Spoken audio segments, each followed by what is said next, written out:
네, 반갑습니다. 오랜만에 뵙습니다. 저희가 한 4개월 만에 긴급 정세 분석 시간을 가지려고 하는데요. 자, 오늘은 베일을 벗은 북한 전술핵 운용 부대, 그 의도와 전망이라는 시간으로 긴급 정세 분석을 해보도록 하겠습니다. 예, 그동안 한 달 가까이 잠행을 한 것으로 알려졌던 김정은 위원장이 사실은 북한 전술핵 운용 부대 훈련을 현지 지도했다고 합니다. 여기에 더 우려스러운 것은 그 훈련이 대부분 남한을 향한 것이었다라는 점인데요.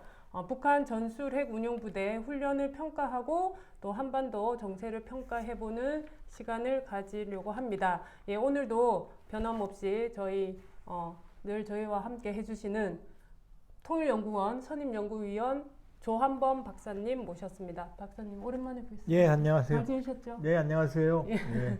예, 그동안 박사님 그 팬들이 많이 기다렸을 것 같은데 오랜만에 영상 인사 한번 해보시죠. 예, 반갑습니다. 오늘 이 녹화하는 날이 쌀쌀해졌는데요. 이제 여름에서 바로 겨울로 가는 그런 느낌인데요. 이 환절기 건강 조심하시고, 다행히 또 코로나가 이제 점차 수그러들기 때문에 또 일상을 찾아가는 그런 단계인 것 같습니다. 반갑습니다. 네. 자, 그러면 첫 번째 질문부터 본격적으로 시작해 보도록 하겠습니다. 예, 북한이 그저께였죠. 10일 조선중앙통신과 노동신문을 통해서 그동안 진행됐던 전술핵 운용 부대 훈련을 대대적으로 공개를 했는데요. 어떤 내용인지 좀 설명 부탁드립니다. 이제 핵무기는요, 이제 전술핵에 대한 개념은 좀 뭐 다른데, 쉽게 말하면 위력이 좀 약하고 그 다음에 사거리가 1000km 내 짧은 요 무기를 전술핵이라고 그래요. 그러면 사거리 1000km 이내면 어디죠? 북한에서? 한국이죠. 한국이죠. 그러니까 우리가 그동안 북한이 핵무기를 실전 배치했다라는 추정만 있었는데 전술핵을 운영하는 부대에 훈련을 했으니까 북한 편을 믿는다고 그러면 이제 실전 배치된 거고, 그걸 지금 훈련을 25일부터 10월 9일까지 북한 매체에 따르면 10월 10일 날 대대적으로 보도했거든요. 네. 7차례의 전술핵 운영부대의 미사일, 탄도미사일 발사가 있었고, 여기에 모두 김정은 위원장이 참가를 한 것으로 지금 얘기가 되고 있거든요. 그러면 최근에 9월 8일 날이죠. 최고인민회의에서 이 핵교리, 이 핵을 어떻게 쓰느냐를 핵교리라고 그러는데, 그걸 법으로 만들었어요. 공개했어요. 그 세계에서 그런 나라는 북한이 유일합니다. 보통 이제 핵무기 사용은 전략적 모호성, 왜냐면 워낙 위험하니까 애매하게 유지하는데 그걸 아예 법으로 박았어요. 그런 다음에 이번에 실전 운용 중인 부대, 그것도 대부분 남한을 향한, 그것도 집중적인 25일부터 10월 9일까지 7차례, 물론 이후에도 더 다른 행동 훈련도 있었는데, 그렇기 때문에 죄송한 얘기지만 이제 핵무기를 머리고 사는 세상에 우리가 와 있다, 이런 상당히 우울한 말씀을 드릴 수밖에 없겠네요. 네, 매번 북한과 관련된 소식들은 이렇게 우울한 소식이어서 제가 나오면은 안 된다니까요. 좀 기쁜 소식으로 만나 뵐 수 있기를 고대하겠습니다. 그럼 주목할 만한 이번에 뭐 새로운 전술핵 무기가 있었나요? 7번 탄도미사일을 쐈는데 보통 이제 300km에서 1000km까지를 단거리, 이걸 이제 SRBM, 쇼트 레인지라고 그러고요. 300km 이내는 CRBM이라고 합니다. 클로스 레인지, 근접 무기. 대부분 1000km 이내였어요. 그리고 10월 4일 날 발사된 것만 사거리가 4500km, 일본 열도를 넘어간 화성 12형이거든요. 화성 12형의 경우 이제 엔진이 과거에는 주 엔진이 있고 보조 엔진 4개가 있었거든요. 이건 구형이에요. 근데 이제 단일 엔진으로, 또 탄두도 좀 뭉툭해졌기 때문에 기술적인 진보가 좀 있었던 것으로 판단이 됩니다만, 그러나 새로운 건 없다. 그동안 쐈던 KN-23이라고 하는 사거리 800km의 북한판 이스칸데르, 그 다음에 사거리 400km 내에 북한 전술 지대지 미사일 에이테킴스라고 그러거든요. 400km. 그 다음에 사거리 400km 내외의 초대형 방사포. 이거는 이제 다연장 로켓인데 유도 장치를 달아서 거의 로켓처럼 운영을 하는 거거든요. 이 세 가지가 주종을 이뤘고 또 SLBM 잠수함 발사 탄도미사일도 하나 수중에서 발사한 게 있고요. 이외에 122mm, 240mm 재래식 방사포 이런 것들이 집중적으로 운영이 됐거든요. 그렇기 때문에 새로운 건 없지만 이미 북한이 개발한 실전 배치된 무기들을 집중적으로 실전 훈련을 했다. 그렇기 때문에 우려했던 일들이 그리고 이제 전술핵 운영 부대들이라는 표현을 썼거든요. 그 하나가 아닌 거죠. 네. 여러 가지 부대들을 돌아가면서 김 위원장이 장소와 시간을 달리하면서 뭐 전에는 보통 오전에 쐈는데 이번에는 오전, 밤, 새벽 시간대 특히 기억나세요? 김정은 위원장이 문재인 대통령한테 친서를 보내서 앞으로 새벽 시간에 잠설 칠 일 없게 만드시겠다 이런 얘기 네. 기억나죠? 네. 네. 이제 새벽에 쐈거든요. 1시 48분 58분에. 그러니까 그걸 공식적으로 깬 거죠. 이제 새벽잠 못 자겠다는 거죠. 심보도 하여튼 고약해요. 하여튼. 그 김정은 위원장이 젊어서 새벽잠이 없어서 그런 걸까요? 그 정도 나이 먹었으면 저기 철들만큼 됐는데 참 보면은 뭐 조금 이렇게 지금 만담 형식으로 갑니다만 참 보면 좀 옹졸한 그런 행태들이 좀 당해봐라 이런 그런 게 드러나는 별로 그렇게 그 사려 깊지 못한 전략적이지 않은 행동들을 많이 합니다 북한이. 네. 그리고 이번에 김정은 위원장이 직접 현지 지도도 했다고 하고 또 리설주 여사도 보이고 그렇게 뭐 또 크게 보도가 될 줄 알았는데 그동안 북한 매체에서 일절 보도를 하지 않았잖아요. 그 이유는 무엇일까요? 이제 25일, 9월 25일부터 자 이렇습니다. 9월 25일 그 다음에 28일, 29일, 28일, 29일은 한미연합훈련 할 때거든요. 네. 그 다음에 10월 1일, 네. 그 다음에 10월 4일, 10월 6일, 그 다음에 10월 8일 이렇게 지금 계속 도발을 했거든요. 이 기간 중에 한 번도 보도를 안 했어요. 네. 그래서 김정은 위원장이 자맹한다, 뭐 이상설도 나올 뻔했거든요. 네. 근데 보통 북한은 김정은 위원장이 현지 지도를 안 하거나 큰 전술적인 전략적인 의미가 없으면 보도를 안 하거든요. 그래서 그렇게 판단을 했어요. 그런데 알고 보니까 정말로 특대형 전술핵 운영 부대라는 충격적인 이 핵무기를 가지고 정말로 우리를 위협한 모든 현장에 김정은이 있었던 거고 그 다음 심지어 리설주 여사까지 같이 네. 그 사진도 좀 웃긴 게 둘이 서로 귀를 막고 놀래는 장면이에요. 그러니까 그게 뭐냐 우리가 이렇게 큰 충격적인 장면을 보이고 있다 이런 걸 좀 보여주려는 쇼케이스라고 보여지거든요. 그러니까 리설주 여사가 미사일 발사장에 나온 건 처음이에요. 과거에 뭐 한두 번 군 그 시찰에는 동행한 적은 있는데 따라서 그동안 모았다가 지금 보도한 날이 10월 10일이거든요. 당창건 기념일. 그때 집중적으로 김정은의 업적을 보이려고 의도적으로 충격 법식으로 공개를 한 것 같아요. 네, 뭔가 보여주기 위해서 보도를 아껴놨다가 그때 보여준 거군요. 예, 아까 또 말씀하신 중에 그 탄도미사일 SLBM을 쐈다고 말씀하셨는데 이번에 뭐 저수지에서 쐈다는 얘기가 있던데요. 그러면 이게 저수지까지 이제 뭐 수중 기지로 만든다라고 봐야 할까요? 뭐 어떻게 해서? 지금 북한 매체 보도는 그런데 이게 블랙 코미디예요. 왜냐하면 SLBM 잠수함 발사 탄도미사일은 자 물속에는 레이더가 파가 못 들어가거든요. 그러니까 잠수함은 못 잡아요. 그 잠수함에 탄도미사일을 싣고 물속을 떠다니면 굉장히 위험하죠. 어디인지 모르니까. 이게 잠수함 발사 탄도미사일 SLBM의 특성이거든요. 근데 저수지에 만들어 놓으면 그 저수지는 고정되어 있잖아요. 고정되어 있는 거 우리가 알거든요. 그럼 거기에 굳이 수중 미사일 발사장을 만들 이유가 없거든요. 무슨 얘기냐면 북한은 지금 실전 배치되어 있는 탄도미사일 잠수함이 없습니다. 지금 고래급 심포급이라고 하는 한 척이 있는데 그거는 시험 발사용이에요. 근데 이번에 쏜 거는 미니 SLBM이거든요. 그러니까 거기 발사관에 안 맞아요. 잠수함은 없고. 근데 이번에 쏜 거는 목표물을 타격하는 훈련이거든요. 600km.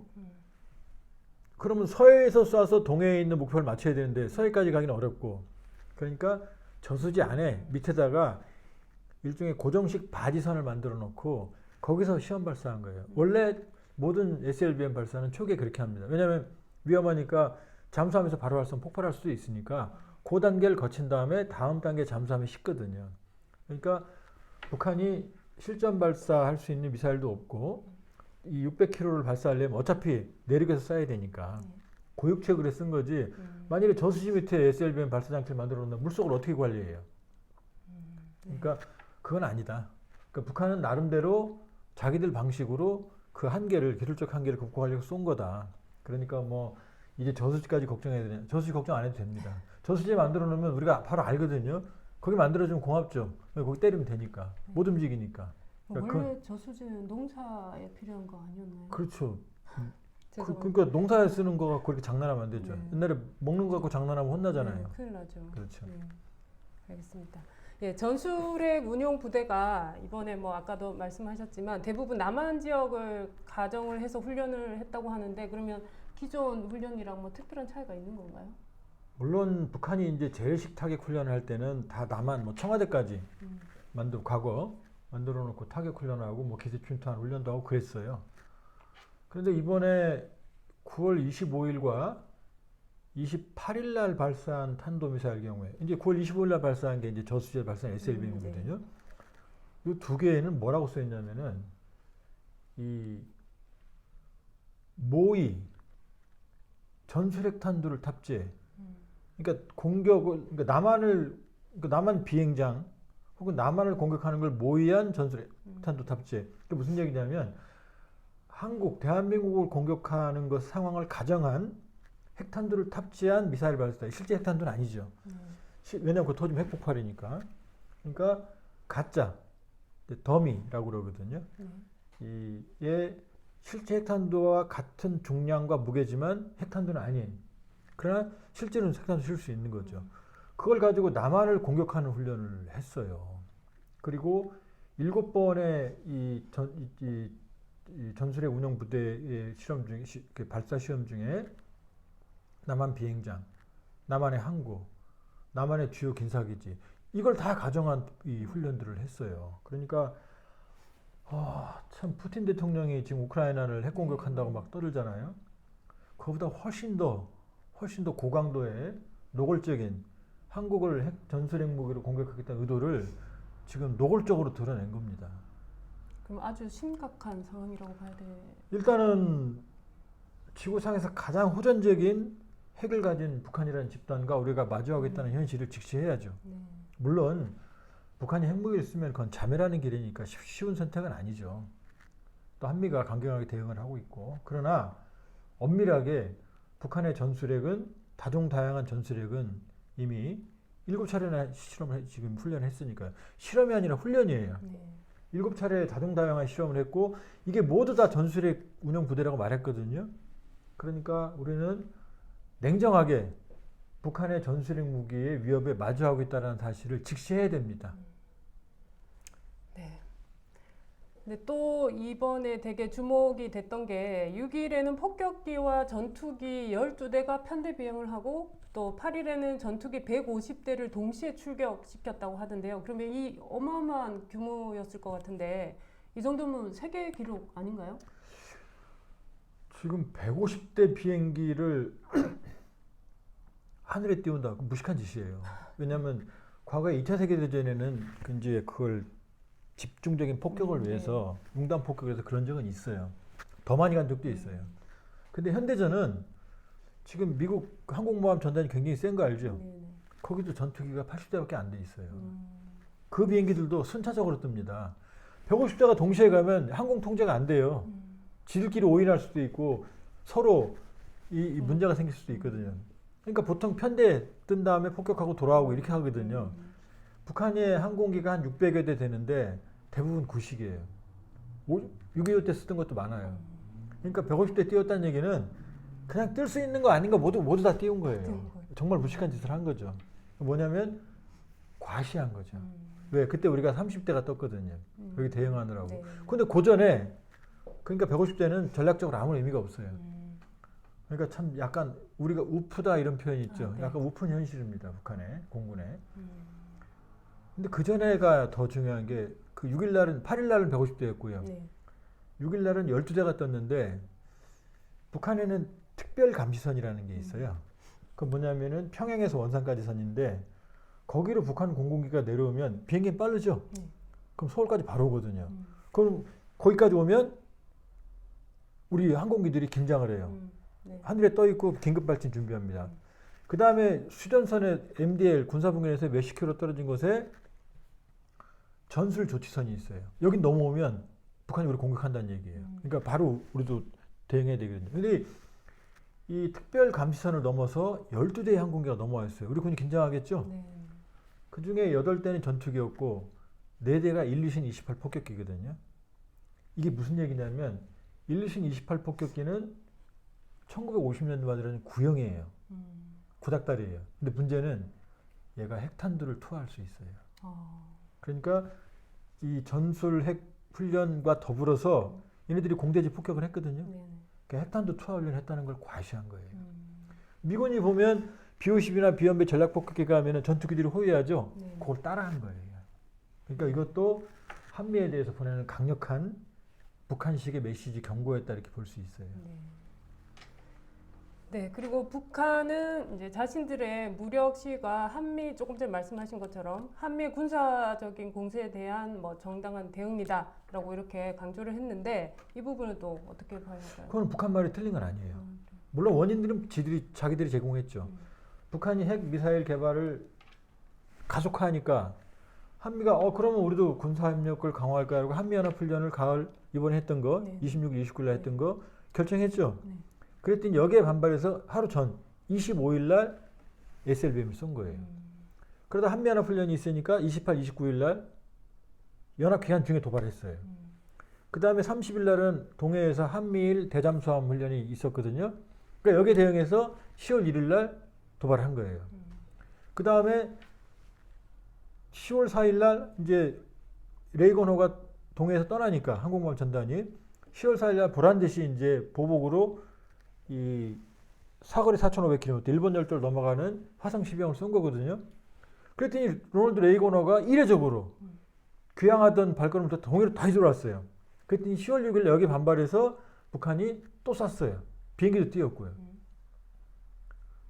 그래서 대한민국 공군이 30대로 압도적으로 무력으로 12대 띄운 거에 대응을 하니까 10월 8일 날은 또 150대 기막힌 숫자를 띄워서 대응을 한 거거든요. 네. 그러니까 이게 T4텟이라고 그러거든요. 서로 주고받기식, 치고받기식. 그러니까 자기들은 한미의 이 군사훈련, 한미가 북한을 압박을 하고 있다라고 판단하고 있는 거고 여기에 대응을 했다라고 이제 강조하고 있는 거예요. 근데 문제의 원인은 본인들이 자기들이 핵과 미사일을 개발했기 때문에 이런 일이 벌어진 거거든요.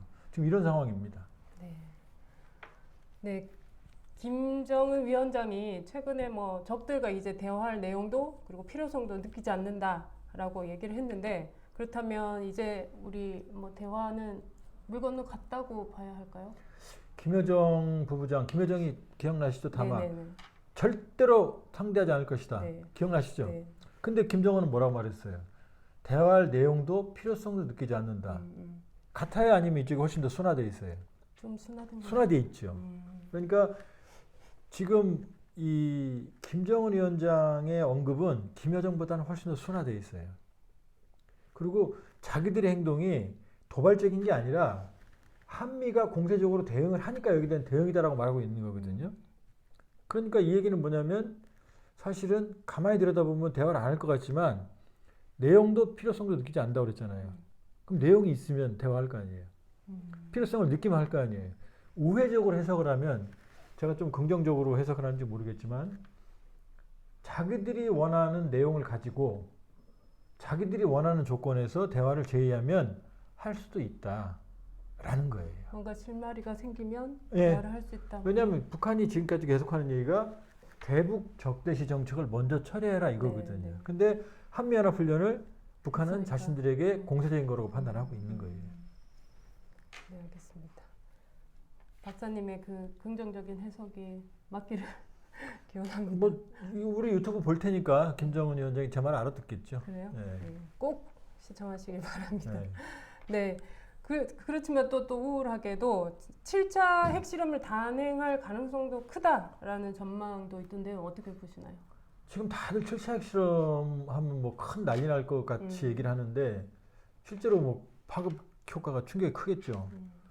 근데 북한은 이미 6번 2006년, 2009년, 2013년, 2016년 2번, 2017년 11년 동안 6번 핵실험을 했어요. 근데 파키스탄은 1998년에 5월 28일과 30일 날 이틀에 걸쳐 6번을 몰아서 했어요. 그리고 그들이 핵실험 안 했어요. 그리고 전술핵을 다 완성해 버렸거든요. 오히려 핵무기 숫자로는 인도보다 더 많아요. 근데 지금 많은 예측들이 북한이 전술핵 무기 개발을 위해서 핵실험이 필요하다고 그러는데 파키스탄은 98년에 이틀에 6번 해놓고 끝내버렸거든요. 전술핵 많거든요. 이미 북한은 3차 때 소형화 경량화를 달성했거든요. 본인들의 표현에. 그러면 지금 단계에서는 북한이 핵실험이 급하지 않아요. 미국은 1000번도 넘게 했기 때문에 핵실험을 계속 해야 돼요. 그 여러 가지 시뮬레이션 형태로. 근데 지금 단계의 북한으로서 기술적으로는 핵실험은 안 급하다. 그러면 왜 핵실험이 있느냐? 풍기를 왜 복구하느냐? 핵실험장을. 핵실험을 하면 이게 충격요법식으로 미국을 압박하거든요. 세계에 충격을 주거든요. 그러니까 지금 핵실험을 한다면 정치적 카드지 기술적 카드는 아니에요. 그러니까 7차 핵실험은 임박한 게 아니고 앞으로 상황 전개에 따라 달려 있어요. 지금 북한과 한미가 일종의 자존심 싸움까지 양보 없는 이 치킨 게임을 하고 있거든요. 그러니까 북한이 이번에 이제 마지막 도발했단 말이에요. 이제 로널드 레이건 항모가 이제 돌아가겠죠. 제 판단으로는 요 때까지는 이제 휴직일 거예요. 추가적인 어떤 충돌이 없는 한. 그러나 북한이 가난하기 때문에 150대 비행기 또 띄울 수 있겠어요? 기름도 없는데. 계속 T4에서 못 하겠죠. 그러니까 자기들이 기술력이 취약하니까 만일에 압박에 몰리면 그때는 정치적 카드로 쓸 거예요. 근데 지금은 핵실험을 하려는 동향만 갖고도 충분히 미국을 압박하고 있거든요. 그러니까 급하게 단행할 이유가 없죠. 그러나 코너에 몰리면 북한은 할 거다. 그러니까 북한 핵실험은 북한의 의지도 있지만 한미가 상황을 어떻게 관리하느냐 여기에 따라 달렸다 이렇게 볼 수 있어요. 네, 뭐 이례적으로 이번에 또 그 당 창건 77주년 기념일에 무력 시위가 없었죠. 네네. 그리고 또 김정은 위원장이 연포 남새 온실 농장 그 준공식에 갔다고 이제 보도가 됐는데요. 그럼 이 부분은 또 어떻게 저희가 메시지가 있는 거죠. 25일부터 10월 9일까지는 집중적인 무력 시위로 자기들의 존재감을 보여줬어요. 과거에 없던 일이에요. 이제 자기들이 핵을 가진 자신감으로 이제 안 밀리겠다는 걸 보여줬고 10월 10일 날 당창원 기념일 날 보여줄 게 없으니까 열병식도 하기 어렵고 그걸 집중적으로 보여줬어요. 김정은이 업적으로. 그 다음에 예상을 깨고 10월 10일 날은 금수산 태양공장도 안 갔고 김정은이 오히려 어딜 갔느냐? 연포에 있는 남새 연포 비행장을 바꿔서 대규모의 우리로 치면 온실 농장을 만들었거든요. 그러니까 뭐예요? 이건 민생 행보죠. 그러니까 예상을 깨고 무력 시위가 아니라 민생 행보를 택한 거예요. 이것도 메시지가 있는 거예요. 난 안 건드리면 이제 나는 민생으로 간다. 우리는 핵을 가졌으니까 이 메시지예요. 내부적으로는 이제 또 경제적으로 너무 어려우니까 인민들에 대한 메시지도 있지만 대외적으로도 이제 손고르게 들어간다는 신호를 보낸 거예요. 그러니까 여기서 추가적인 우발적인 상황만 없으면 당분간은 이 휴지기가 이어질 거라고 볼 수 있어요. 그러면 꼭 북한 내부에 뭔가 전달하는 메시지뿐만 아니라 대외적도 있죠. 저희 일단 숨고르기. 본인들이 25일부터 10월 9일까지 훈련을 했다고 말했으니까 묶음 패키지가 끝난 거예요. 그러니까 향후에는 물론 본인들이 판단하기에 어떤 동향이 있으면은 무력 시위를 하겠지만 그냥 이렇게까지 다급하게 또 할 여유도 그래서 의도도 또 그 실효성도 별로 지금은 없는 거예요. 그러니까 큰 이변이 없는 한 이 9월 25일부터 10월 9일 같은 집중적인 무력 시위는 조금 당분간은 자제할 가능성이 있습니다. 그러나 한미의 대응에 따라서 또 북한의 오판에 따라서는 얼마든지 또 가능성이 있는 거죠. 네, 요 질문은 추가 질문이긴 한데요. 꼭 이 질문을 꼭 좀 박사님께 여쭤봐달라는 분이 계셔서 말씀을 드리는데 지금 뭐 여러 상황으로 대내적인 상황으로 대내 외적인 상황에서 지금 우리 한국도 마찬가지로 뭐 북도 그렇지만 위기 관리 능력이 지금 어떻게 보면 되게 중요한 시기잖아요. 그렇죠. 네. 그 박사님 보실 때 물론 박사님은 그 북한 전문가이시긴 하지만 또 이 북한 이슈가 우리 뭐 외교랑 정치 외교랑 또 동떨어진 이슈가 아니다 보니 잘 또 분석을 하실 것 같은데 이런 중요한 시기에 이 정부 외교 안보팀 잘 하고 있다고 보십니까? 또 말씀을 또 하시기가 힘드실까요? 뭐 아주 잘한다 그렇게 아주 못한다 이렇게 말하기도 어렵고요. 좀 우회적으로 말씀드리면 제가 이제 워게임이라고 아세요? 네. 이제 전쟁 상황에서 서로 상대방 역할을 하거든요. 근데 제가 출신 성분이 나쁘잖아요. 레닌그라드 대학을 나왔잖아요. 소련에. 그러니까 대부분 김정은 역할을 합니다. 그러면은 그 워게임에서 보면 상대방의 의도를 오판하는 경우가 많아요. 그러니까 김정은 본인은 지금 우리는 김정은이 도발하고 있다고 생각하는데 김정은의 빙의가 돼서 생각해보면 김정은은 어려운 상황에서 한미의 군사적인 압박에 시달리고 있다고 본인이 판단하고 있고 네, 그럴 수도 있겠네요. 그리고 자기가 당하고 있다고 판단을 하는 경우가 많아요. 그러니까 김정은의 의도는 생각해보세요. 가난한 나라, 지금 식량 아사자까지 발생하는 상황에서 고강도의 무력 시위, 또 핵무기는 관리하는데 돈이 많이 들어요. 미사일 발사, ICBM 발사하는데 대략 250억 들고 중거리에서 할 때 한 125억 정도, 단거리도 한 3, 40억 들거든요. 돈이 천문학적으로 들죠. 올해 쏜 거 계산하면 아마 1조가 넘을 거예요. 그걸 감당할 수가 없죠. 근데 김정은은 물론 김정은이 진정한 완전한 비핵화 의지를 보여주면 제일 좋죠.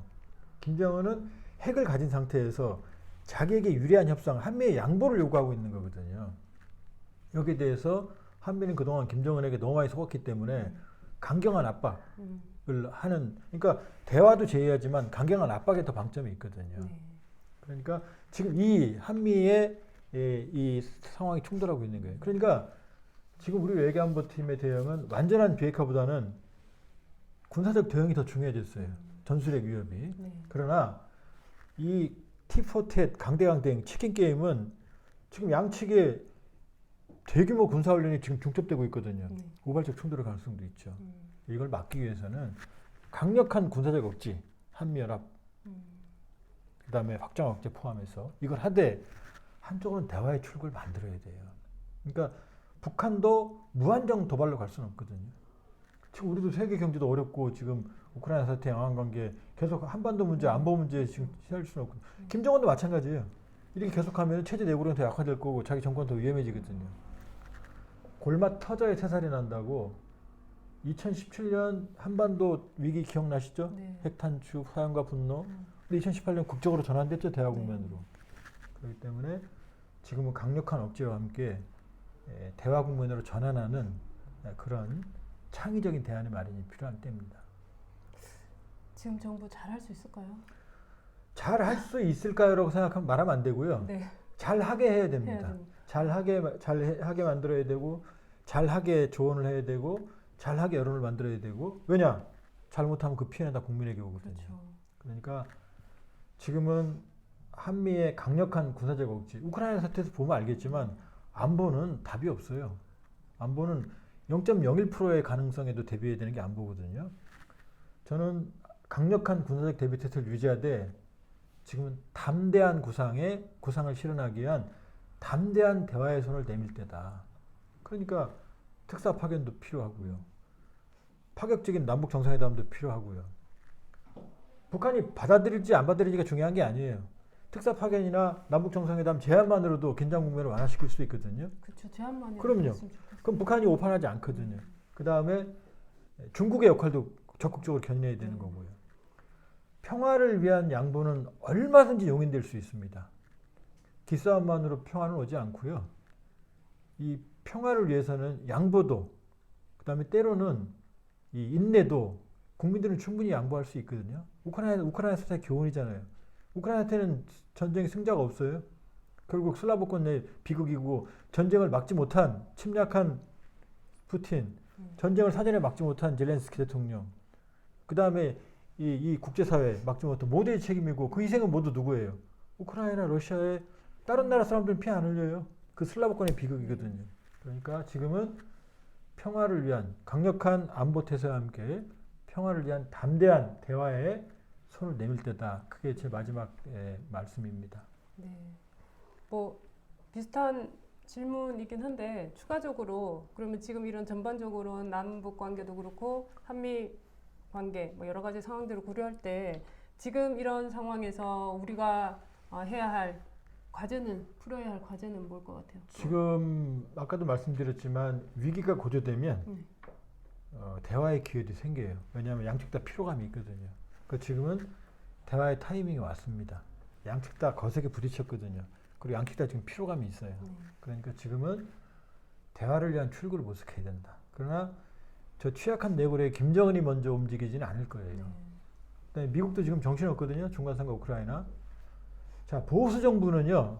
전 세계에서 이 보수 정권 때 가장 큰 변화들이 일어났어요. 헬무트 콜 독일 보수 정부에서 통일했죠. 그다음에 미중 관계도 미국 보수 정권에서 됐습니다. 왜냐하면 보수 정권은 파격적인 평화를 위한 이 발걸음에 대해서 오해를 안 받거든요. 진보 정부는 오해를 받거든요. 그렇기 때문에 저는 윤석열 정부가 성찰적 보수, 정말로 평화의 거대한 전기를 이루는 그런 보수가 되기를 바라고요. 지금 뭐 여러 가지로 뭐 국제정세, 국내 문제 많지만 저는 한반도 평화에 큰 이정표를 윤 정부가 세운다면 저는 정말 성공한 정부로 평가받을 수 있을 거다. 그리고 지금 그 기회의 창이 열리고 있고 기회의 창을 만들어야 된다. 이렇게 생각합니다. 네. 그 의지를 만들어내는 것도 뭐 저희의 몫이라고 볼 수 있겠죠. 네. 오랜만에 박사님 모시고 또 저희가 긴급 정세 분석 시간을 가져봤는데요. 어땠는지 모르겠습니다. 박사님 여전히 또 오늘도 이렇게 재밌고 명쾌한 분석을 해주셔서 감사드리고요. 다음에 또 저희가 새로운 이슈와 함께 박사님과 여러분들 다시 찾아뵙도록 하겠습니다. 자, 오늘 박사님 수고 많으셨습니다. 예, 다음에는 뭐 남북 정상회담 개최 뭐 이런 걸로 지금 뵙기를 너무 기대됩니다. 자, 여러분 네, 건강하세요. 좋은 소식으로 만나 뵙도록 하겠습니다. 고맙습니다.